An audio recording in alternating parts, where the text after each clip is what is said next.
Good afternoon, Las Vegas!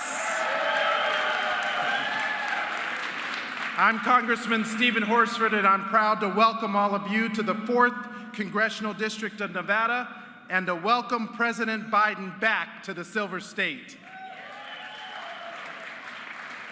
Over the last 3 years and 3 months since President Biden and Vice President Harris took office, and with Democrats in Congress, we have put people over politics.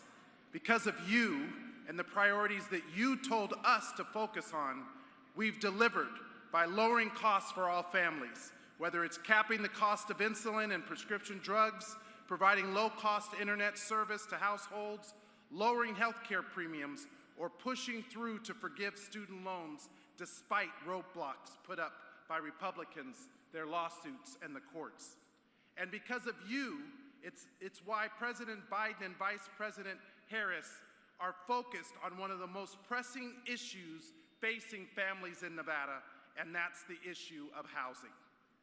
In my work serving on the Housing Subcommittee on Financial Services, I've remained laser-focused on housing affordability, improving the supply of and access to affordable and workforce housing to everyone, teachers, hospitality and construction workers, students, as well as first-time buyers, seniors, and veterans. And I agree with my constituents who feel the rent is too damn high. 7 out of 10 of the most common jobs in Las Vegas don't pay enough to rent a studio anymore. And 70% of hospitality workers, culinary workers, bartenders, or servers can't rent a place of their own without being rent burdened, let alone achieving the American dream of home ownership. We must protect the American dream, the Vegas dream of home ownership, and we need to take on the out-of-state Wall Street speculators who are buying up our homes and driving up the cost of rent and mortgages in our neighborhoods. It's wrong. They come in paying cash, and they make it hard for all of us to buy a home or afford to rent. They drive up the cost, and all of a sudden, the families that have lived in those communities for years or even decades can no longer afford to live there. They evict tenants, particularly women and single moms, at a higher rate and lower the value and destabilize the neighborhood for everyone else working to make ends meet. That's why I introduced the HOME Act, H.R. 702, which is a bill that cracks down on these artificial price hikes, and it gives the Department of HUD the power to go after market manipulation in the housing markets. Yvonne in North Las Vegas says that because of these corporate speculators, she can't afford to buy a home right now. And she knows that she's not alone, saying that many of her family and friends are feeling the same pain. That's why this issue matters. We have to keep making progress on policies that focus on the people, that build up our communities instead of tearing them down. Whether it's by passing My Home Act or the President's announced strike force on unfair and illegal pricing, we will root out and stop illegal corporate behavior of corporate landlords that are hiking prices for families here in Nevada. I'm proud to stand with my colleagues, Congresswoman Lee and Congresswoman Titus, and we'll continue to advance all of these issues, including those by Ranking Member Congresswoman Waters on Housing Crisis Response Act, the Ending Homelessness Act, and the Down Payment Towards Equity Act. It's also why I joined a bicameral letter to the Federal Reserve to lower mortgage rates immediately so that more Nevada families, all families, can have easier access to home ownership. We have to come together to solve critical issues around housing. Let's continue to put people over politics and to get to work on solving these important issues. Thank you all very much. All right, good afternoon. What a great day to welcome the President back to Las Vegas. I'm so proud to be joined here by Congressman Horsford and Congresswoman Dina Titus. We have all been fighting hard in Washington on this issue to bring down the cost of housing. You know, much like the President, I grew up in a big Irish Catholic family. I'm one of 8 children. My father was a veteran who worked at a steel mill, while my mother raised all of our siblings, my siblings and me. We really didn't have much, and we didn't have much when we got an unexpected bill. And I know that this housing affordability and making sure we're bringing down costs is so important to every family here in Nevada, and it's a very personal issue for me. That feeling of uncertainty and uneasiness, especially for a child, is something that no family, no veteran, no senior should ever have to feel.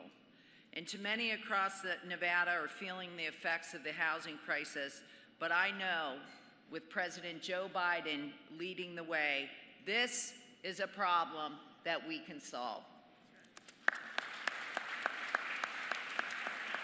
Together, working to make housing more affordable or boosting our housing supply to lower the cost, whether it's securing federal investments to expand access to apartments for low-income families here in Las Vegas, or working across the aisle in Congress to cut red tape so we can build affordable housing on public lands, or expanding housing tax credits, I know that President Joe Biden will be fighting every day for families here in Nevada. And why do I know that? Because we've already seen what he can do. With the American Rescue Plan, $500 million already invested with the Home Means Nevada initiative, 2,800 multifamily units have been created, over 1,000 multifamily units have been preserved, 1,500 families have been assisted in buying homes, and land has been purchased to support organizations like Nevada Hand, who will build a housing facility for those foster care students who have been aged out of foster care. Thank you. This plan to build and renovate more than 2 million homes to lower the cost to rent or buy a home. More housing units are under construction right now than at any time in the last 50 years. As I look out to this crowd, I see so many people here, from housing advocates, people working with Clark County Housing Department, with HUD, with the Las Vegas Housing Authority, not to mention advocates who are on the front line every single day, making sure that we are holding ourselves accountable and bringing down and lowering costs of housing. And I know we will continue to work together. Our work is not done, but we can strengthen our economy and we can make life more affordable with families, for families here in Nevada. And I know together we can do it, but most importantly, we need a leader like President Joe Biden, who has led the way already and will continue to do so. And with that, I'd like to introduce a real fighter in Nevada, Congresswoman Dina Titus. Thank you. Well, I'm delighted to be here with all of you today, with my colleagues, Susie Lee and Stephen Horsford, all the community leaders who are here, to welcome President Biden back to Southern Nevada. That's right. We're glad he's here. You know, it makes kind of a strange map, but if you think about it, we know, you know, I know, he knows, and they know that the road to the White House goes right here through Southern Nevada. And we got to be sure that it doesn't stop at the border. It keeps right on going back to Washington, D.C. come next November. You know, this area was the hardest hit of any place in the country because of COVID. We depend so much on hospitality and tourism. Nobody was working. You remember, the Strip was shut down, the market shelves were bare, people were at home, schools were closed. It was a terrible situation. You ride down the Strip, it's almost like the Twilight Zone. Well, since then, we have become the fastest recovering area in the country. Our 35% unemployment has dropped to about 4.5%. Schools are open. Businesses, we have the highest record of creating new small businesses in the whole country, and that includes women and minority-owned businesses. And we're breaking records every month when it comes to air travel and gaming revenue. People wanted to get out and have fun after COVID, and where better to come than Las Vegas? So we are doing better. Now you think that sounds impossible, but it wasn't, and the reason why was because of the leadership of Joe Biden working with the Democrats in Congress. We passed the Recovery Acts, we passed the Infrastructure Bill, the CHIPS Act, we put people back to work, we invested in energy, we sent money to school districts and local and state governments, we helped out restaurants and shuttered venues, all to recover from that Great Recession. But we know that's not enough. We've still got things to do. People want to be sure that that recovery is sustainable, and they want to be sure that it touches every community and every person, not just for a few at the top. And so we have work to do, and we're going to do it with Joe Biden at the lead.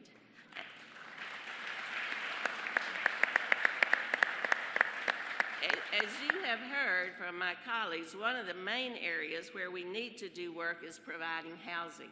Now, this is especially acute in southern Nevada, but we're not the only place. It's everywhere in the country. It's in northern Nevada that's growing so fast. We need housing for people who can afford it, who are working. We need housing so your college-age children can move out again, who have come back home to live with you. We need to get people off the streets who have no option and are unhoused, and we see them on every corner. And so the proposals that the President's going to announce today are very important, and we've got to get them through. You heard Stephen talk about all the bills that are out there, and Susie, that we're signed on to, but with the Republican Congress leading in the House, we can't get those to the floor. So we need for you to remember that elections do make a difference, so we can get some of those proposals passed.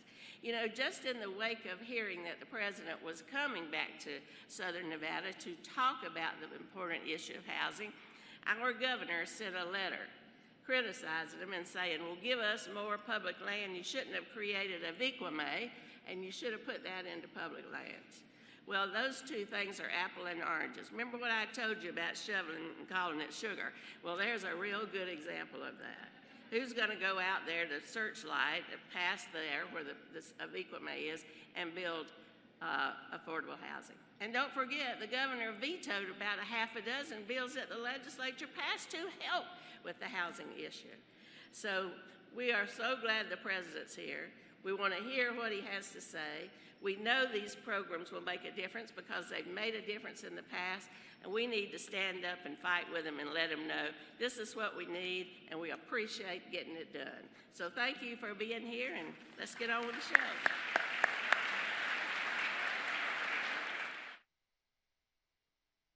Please welcome Juan Pablo Leos Soria.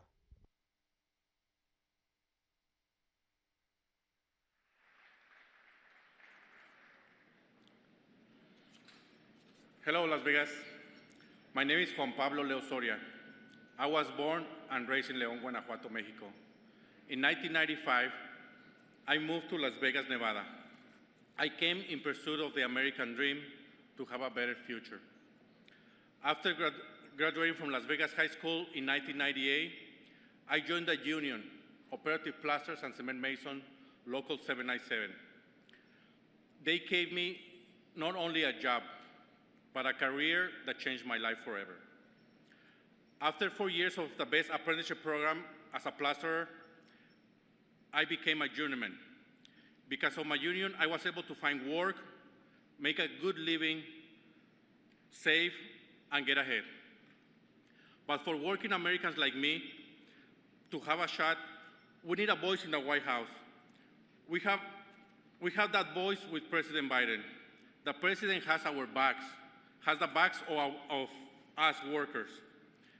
And President Biden gets that owning a home is how most of us get a chance to build wealth. He knows that affordable housing is a necessity. That's why I was so happy to learn that President is continuing to push for more actions to make housing even more affordable for everyone. Thanks to the President's work turning around the economy after COVID, making sure workers get a fair shot, I am proud to say that I am on the market to buy a home.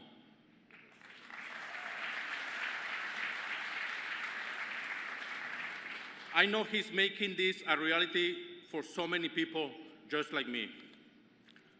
Now, ladies and gentlemen, it is my privilege to introduce the leader who embodies this vision of progress and unity, the most pro-union president ever, the now and future president of the United States, Joe Biden.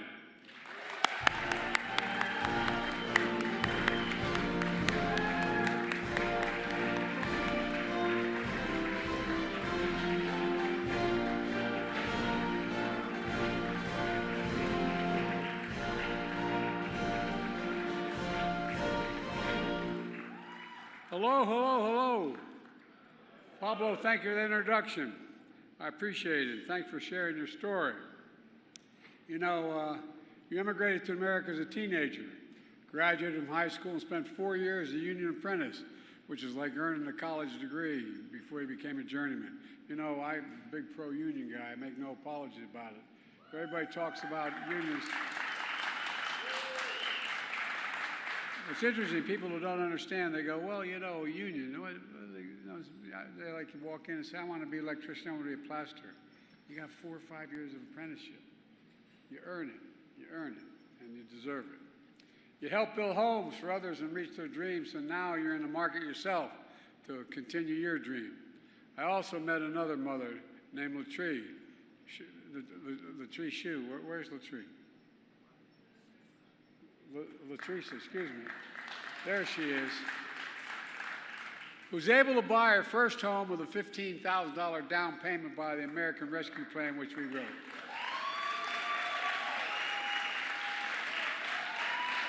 All she needed was a fair shot. She found a good paying union job. She took home ownership classes to raise her credit score. She did her hard work, and now she owns a home in paradise with her 16-year-old daughter, a straight A student. Stand up, kiddo.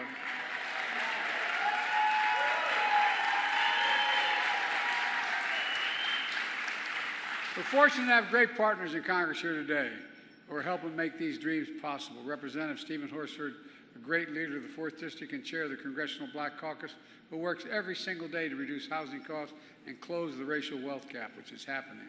Representative Susie Lee, who's a driving force to cut red tape and build more affordable housing all across Nevada. Representative Dana Titus, God love you, Dana, you're an old friend. You've always had my back, and I've had yours, and you had people of this country and this city back. Housing is so much more than just a word. It's about people's lives. You know, you can't be here today because there are votes in Washington, but I also want to thank your outstanding senators, Catherine Cortez Masto and Jackie Rosen, for their leadership in making housing more accessible and affordable. I also want to thank all the housing advocates here today. We're doing God's work. All the housing advocates, stand up.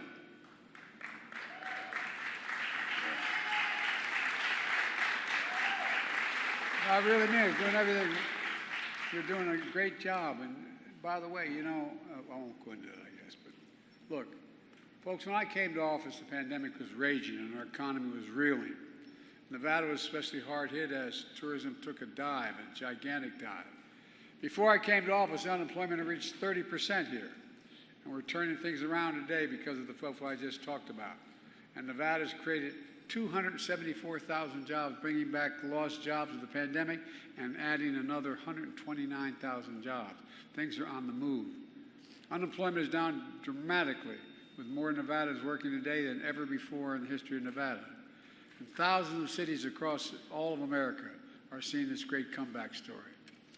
You know, my American Rescue Plan, which I might add, not a single solitary Republican voted for, provided $350 billion to state and local governments, including funds for every city, county, town, tribe in this state. And your state put that money to good use. You put cops on the beat, teachers in the classroom, kept small businesses on their feet and families in their homes. And that's not all. You can't have the best economy in the world, which we do now, if you don't have the best infrastructure in the world. My predecessor promised, remember, My predecessor kept talking about infrastructure weak for 4 years. We didn't build a damn thing. You all think I'm kidding, I'm not. I proposed and signed the most significant investment in our nation's infrastructure in generations. And now we're going to have an infrastructure decade. So far, 47,000 new projects modernize America's roads, bridges, ports, airports, public transit, and so much more is happening, creating jobs now and jobs for the future as well. $3.4 billion in projects right here in Nevada. $3.4 billion.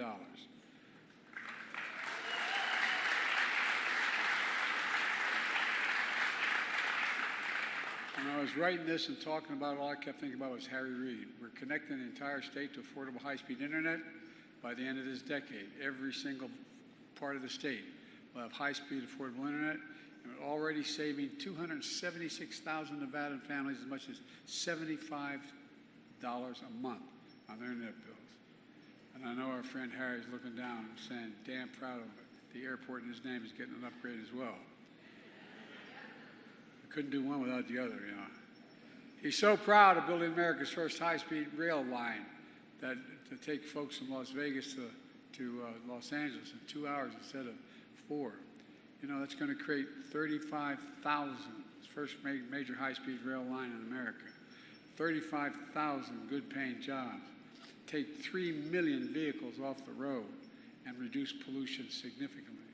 It's also taking the most significant, by the way, it's going to cut the time in half.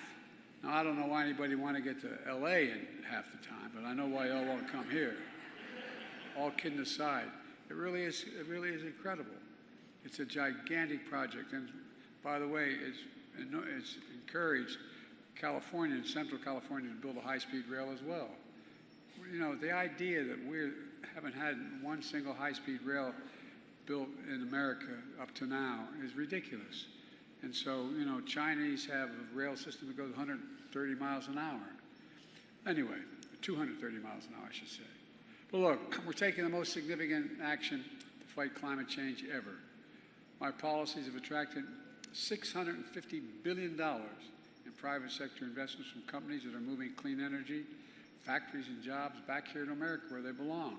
For example, in Reno, Redwood Materials is going to invest $3.5 billion, $3.5 billion, one of the country's major electric vehicle battery recycling and manufacturing plants, creating thousands of jobs here, thousands of jobs. Tomorrow,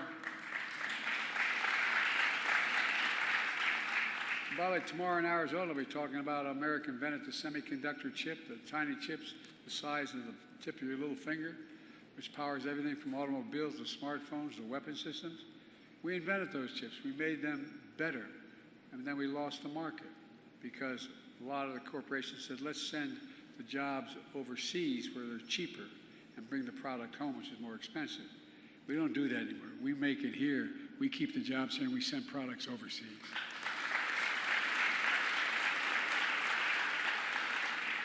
But the reason I mentioned, we've been able to bring the chips manufacturing back home.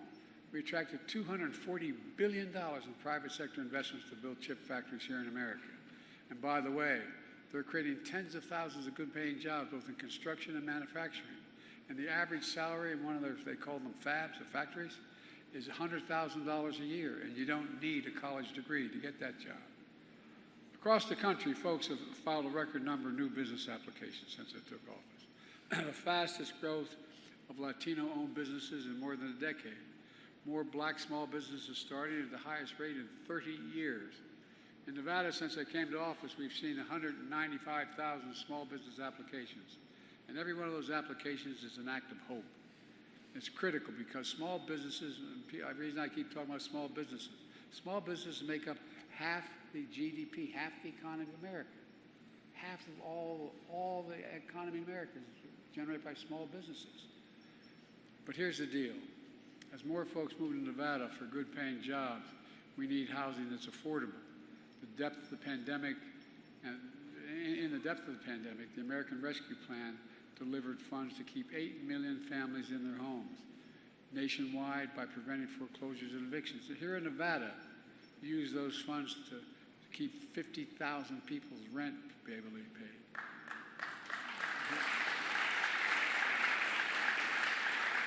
Hundreds of first-time home buyers be able to make a down payment. You invested more in building and renovating affordable homes than almost any other part of the country, any state in the country.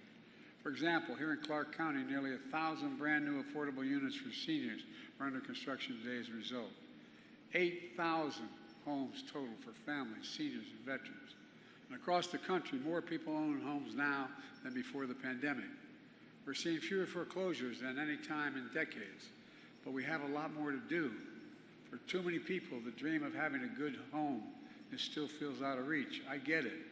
Look, here's my plan, but you know, everybody thinks because I was president, I was probably born wealthy and come from a significant background economically. Well, I had the dubious distinction of being listed as the poorest man in Congress for 36 years. I got a phone call. My wife was campaigning up. I was campaigning up in New Hampshire back when that statistic came out in the 90s. And she called. I used to call because the kids were little when I was away. And say, "How's everything going?" I got this, "Fine." But you know you're in trouble when your wife or husband says, "Fine." I said, "What's the matter?" She said, "Only elected officials, husband or wife, could understand this." She said, "Do you read today's paper?" I said, "They don't have today's paper. Wilmington paper, Delaware, up in where I'm with Leahy, up in Vermont." And she said, "Well, let me read it. Top of the fold, headline, Biden, poorest man in Congress. Is that true?" I thought, I don't know what the hell is true, but it turned out it was true. But here's the deal. My new budget works to lower housing costs for owners and renters alike today. I was raised in when Scranton, where I was born, and in my early years were raised, when Scranton went dead in terms of the economy, we moved down to a little place called Claymont, Delaware, where my dad had started off as a kid. And we couldn't afford anything. We lived in a duplex called Brookview Apartments, which became public housing years later. And my dad kept trying to figure out how we get the down payment to get the first home. Well, we rented and we saved, he saved, and we were able to buy a 3-bedroom home in a new development because of these areas are building 40 and 50 homes at a shot. We had 4 kids, 3 bedrooms, and a grandpop living with us. And we weren't poor, but we never had anything at the end of the month. And so what my dad used to always say was that the way you build equity in your home is the way you build wealth. So when you build enough equity in your home, then you have enough money to borrow to get something new and move and so on. And that's how everybody makes it. Everybody in the middle class makes it there usually through equity in their home. Well, look, it works. What we've been doing works to increase housing supply and keep costs down in the future. First, for homeowners, if inflation keeps coming down, and it's predicted to do that, mortgage rates are going to come down as well. But I'm not going to wait. I'm not going to wait. I want to provide an annual tax credit that will give Americans $400 a month for the next 2 years as mortgage rates come down to put toward their mortgage when they buy their first home or trade up for a little more space if they come from a middle-class background. They come from a family that has well under $200,000 or less. We're also making it more affordable to refinance your home by eliminating title insurance fees on federally funded backed mortgages. That's going to save folks as much as $1,500. The federal government can afford to do that. In addition, last week, the National Association of Realtors agreed for the first time that Americans can negotiate lower commissions when they buy or sell their home.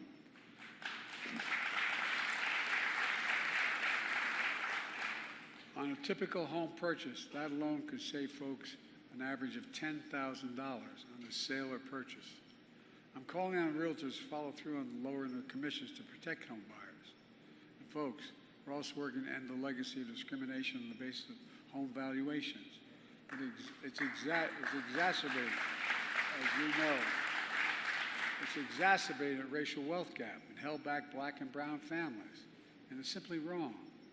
You know, if a developer came along and built 20 homes on one side of a highway and 20 homes on the other, and the one side had people with black and brown backgrounds, and the same exact home was built in a white neighborhood, guess what? The day you own that home, that black home is worth 20% less than the white home, or the Hispanic home is worth 20% less.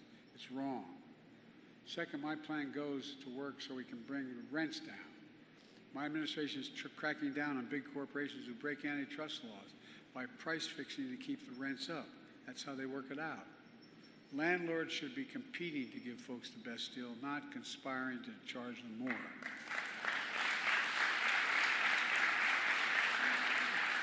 We're also going after what I call unfair rental and junk fees. You know, like the ones you charge when you move into an apartment. One of those surprise convenience fees that aren't convenient at all. You can add up to hundreds of dollars. And so some of you have been stuck with that.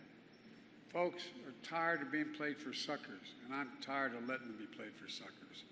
We're also expanding rental assistance to over 100,000 more low-income families since I took office, the biggest increase in 20 years.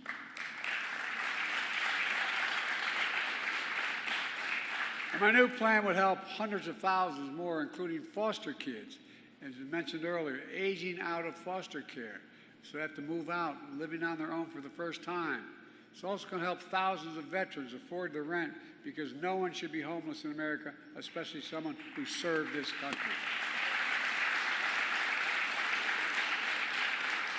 And folks, we know affordable housing has been a challenge for a long time. To solve it long term, we have to increase supply, because when supply is down, demand is up, costs rise. The bottom line to lower housing costs for good is to build, build, build. And that's why, with the help of your congressional delegation, I've cut red tape so more builders can get federal financing for the new projects. A record 1.7 million new housing units are under construction nationwide right now because of it. In fact, today my administration reported that single-family housing starts are the highest level they've been in nearly 2 years, and my new plan would create 2 million affordable homes, including tens of thousands right here in Nevada. You know, and we're doing this through what they call the neighborhood home tax credit, to build or renovate affordable housing. And, you know, and we do it by expanding the bipartisan low-income, it's called the low-income, sorry with all these titles, but that's what these bills are, the low-income housing tax credit, to build affordable rental units, which are supported by lenders, builders, families, and housing advocates alike. Look, my plan will also establish an innovative program to help communities build and renovate housing or convert housing from empty office spaces into housing, empty hotels into housing. My plan would provide $8 billion to fight homelessness and move people into homes and off the street. And I'll say it again. In the United States, no one should have to live in the street. No one. Folks, altogether, experts are calling these measures, quote, the most consequential housing plan in more than 50 years. But let me be clear. It's not only my plan, it's fully paid for. And while I'm paying for it, we're also reducing the federal debt at the same time. You know, the Republicans talk about, you know, big tax and Democrats. Give me a break. Come on. I've already cut the federal deficit by $1 trillion since I took office. The last guy increased the deficit by a larger margin than any president in American history in the 4 years he was president. I signed the bipartisan budget deal to cut another $1 trillion in the next decade. For example, because of the law I signed, finally, Big Pharma, the pharmaceutical companies, and we finally beat them, giving Medicare the power to negotiate the prescription drug prices they pay for seniors like they do at the Veterans Administration. The VA says, I need this for veterans, but I'm not going to pay you more than this for this amount of money. Well, it doesn't just save seniors money, it's already saving taxpayers money. The one thing we've been able to do is, when I did that one thing of making sure that you're going to be able to have insulin for $35 instead of $400 a month. Well, guess what?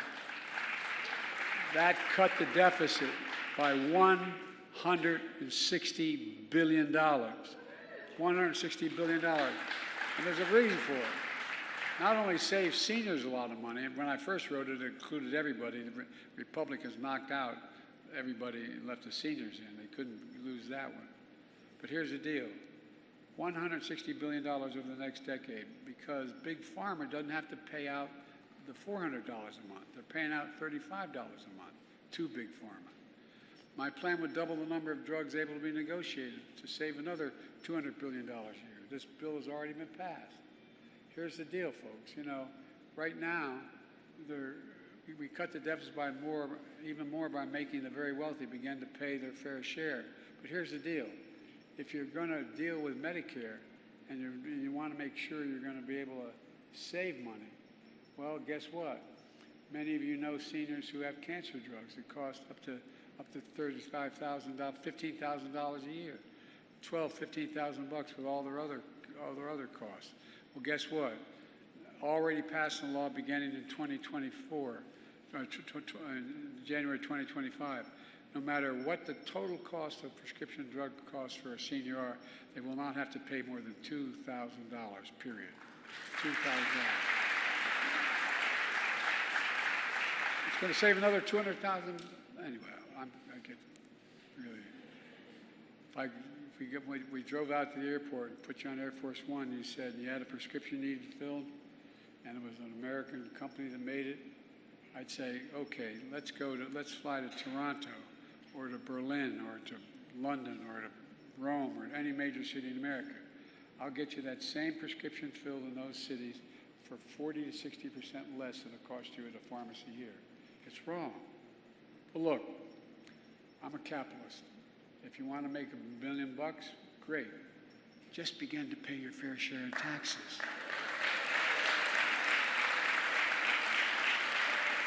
In 2020, 55 of the largest Fortune 500 companies made $40 billion in profits.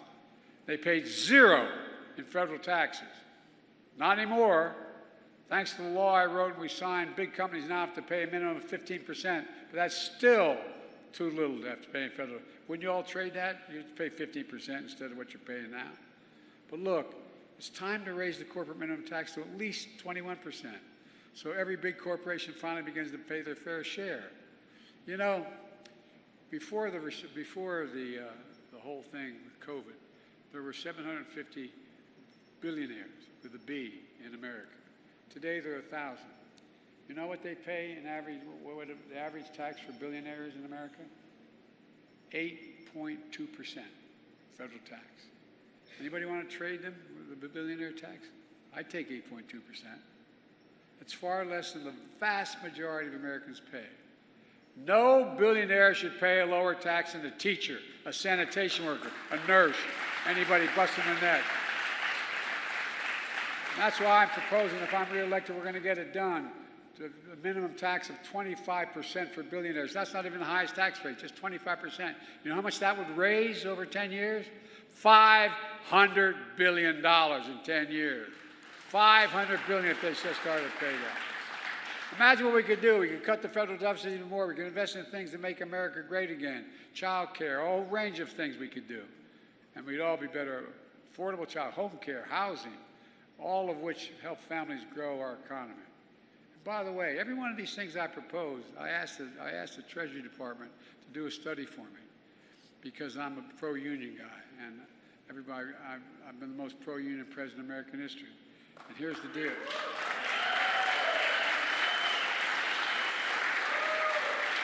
And people say, well, that costs a lot of money. It saves money. The study they've done points out that union labor and contracts raise everybody's income. Everybody's income.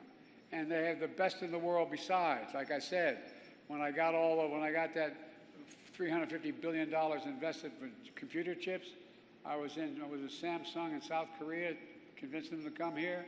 I said, why would you come here? He said, you have the best workers in the world, and my safest investment is in America. Folks, there's so much we could do. But my predecessor has a totally different view when it comes to fair taxes.